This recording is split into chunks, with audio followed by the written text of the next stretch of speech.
Good morning, good afternoon, good evening, wherever you're watching me from across the world. Welcome to my channel. If you're coming for the first time, I'll go straight to what I want to say today.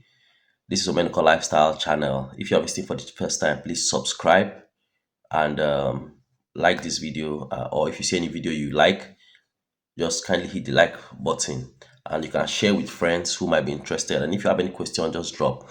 Today, I want to talk about guide to planting beans. We're in the last week of planting beans in Nigeria. Most people stop planting beans around 15th of September, and today is 7th of September 2025. So I made a video about a month ago, cassava or beans, which one should you plant?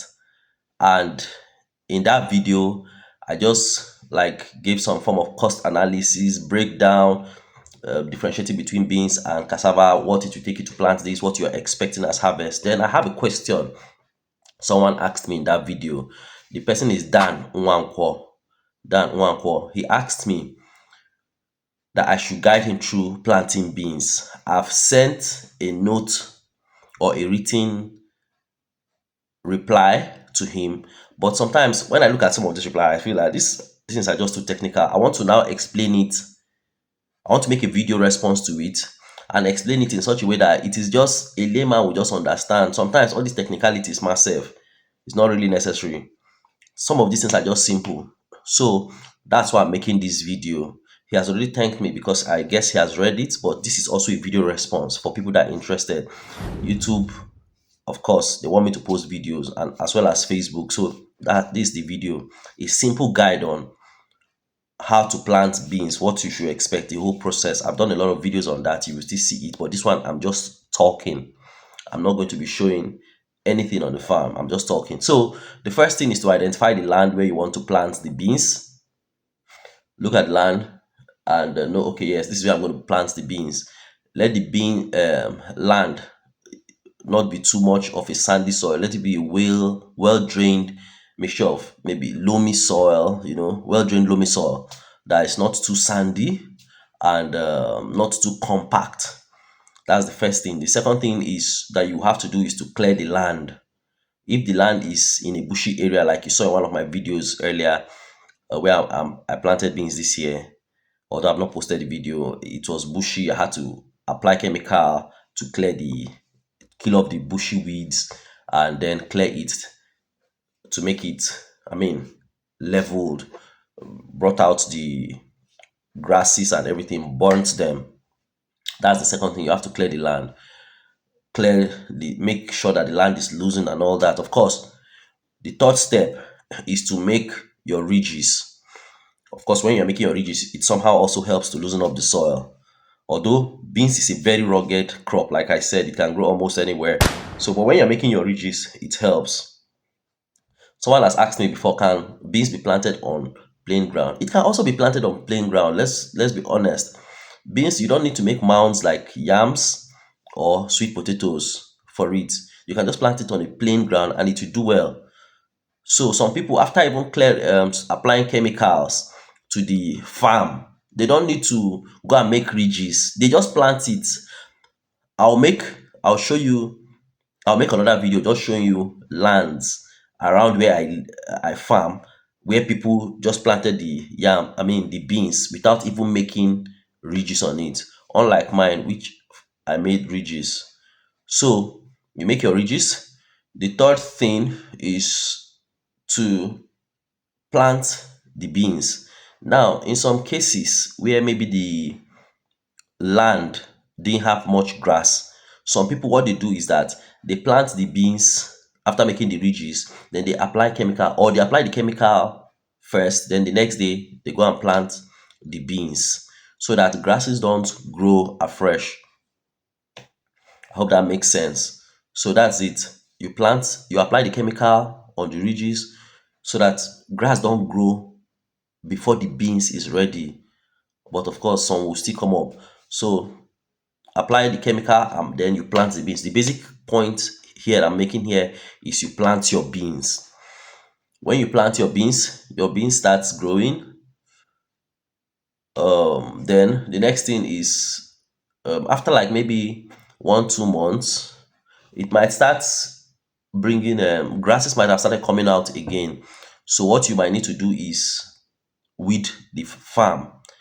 Some you can decide to apply, what they call it, gramazole chemical. That's the one that is 1 day. I've shown you a couple in my past videos. You just apply it on the farm. If the farm is a very large farm that you can't really spend a lot of time going around weeding it, you can just apply it. Now this is where making ridges help you, because it will be easy for you to apply it. You just bring the nozzle of your sprayer close to the floor of the farm and apply your chemical. It will just kill all the weeds and leave the beans on the ridges. So you apply it. If you are doing it manually, you do it manually, and also gather more soil around the root of your beans. By then it has already, of course, flowered. In its After 1 month, it's already flowering. The flowers changes stages in color. And okay, before the flowering, sometimes it's good to apply, what they call it, the leaves. All these insects will come and start eating the leaves just before it starts flowering. It's good to apply that chemical, that, what they call it, insecticide, that kills off insects that come to feast on the leaves of your beans. Do you understand? You apply it, and your beans keeps growing. In fact, as the chemical is killing those insects and pests, it also nourishes the plant itself. So once it starts flowering between the 4 to 6 weeks, you don't need to spray that thing again, because you will start noticing bees will start coming around. Bees are one of the important pollinators in farm. Once those flowers are out and you start noticing bees and other insects that are agents of pollination, butterfly and all that, you allow it so that the pods will form. You don't apply when the flowers are there. If not, you will kill the insects that are supposed to pollinate and make your beans produce well. When the pods form and the pods have become big enough, so you can apply that chemical again. You're already heading towards the end of the second month, which is 60 days. You can start applying it maybe once a week, so those insects don't come and gather the leaf or the pods of your beans. After that, once it is 75 days, your beans is ready to harvest. You go to the farm, harvest your beans. You take it home or wherever it is. Some of the beans the pods might not be dried enough. One of the ways you know that your beans is ready is that the pods are dried to turn golden brown. The leaves will be drying up also. You can take it home. The ones that are not dried, you dry them. Once it's dried, I don't know, whatever means you use to process it. But for me, I get a mortar and a pestle and I beat the pods to get the beans out. I somehow use fan or whatever to separate the chaff from the beans, and I get my beans. So those of you that have not planted, you're in the last week in Nigeria. If you don't plant around this time, your beans might not do very well, because the rains will soon stop. Like I said, beans is planted towards the end of the raining season, and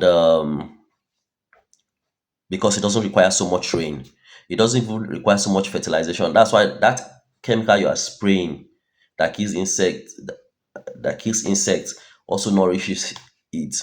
You don't need to go and start applying urea for the leaves and all that. You don't need to apply NPK. The beans knows how to attract nitrogen from the atmosphere into the soil through a bacteria in the root nodule called the rhizobium. So that is just basically it. I hope this answers your questions and guides you through beans processing. If you like this video, if you enjoyed this video, please like it. And if you have not subscribed and you've been watching my channels, please subscribe. If you have any question, I want to answer your questions and make videos to them. Thank you very much. Basibe, Basimonatis, and Basimonatas. Goodbye.